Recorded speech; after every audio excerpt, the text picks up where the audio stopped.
Sementara itu harga buah tomat di Kabupaten Ogan Komering Ulu mengalami kenaikan yang cukup signifikan yang semula hanya Rp15.000 per kilogram, kini merangkak naik hingga Rp25.000 per kilogram. Kenaikan harga tomat diduga dampak peralihan musim.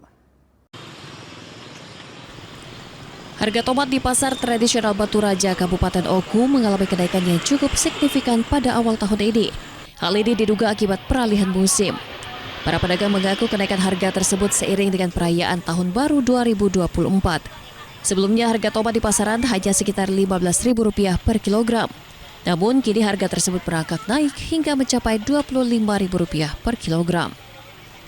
Seperti dialami pedagang di Pasar Pucuk Batu Raja bahwa kenaikan tersebut terjadi secara tiba-tiba pada bulan Januari ini. Beberapa pedagang terpaksa menyesuaikan harga jual mereka untuk menyeimbangkan kenaikan harga dari pemasok. Ya, tomat naik sampai per kilo sampai 20, 25 gitu. 25. Sebelumnya berapa, Pak?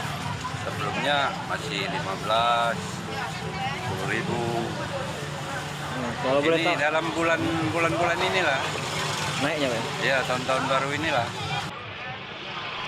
Selain tomat, beberapa bahan pokok seperti bawang merah dan bawang putih juga mengalami kenaikan, meskipun tidak mengalami kenaikan harga yang signifikan.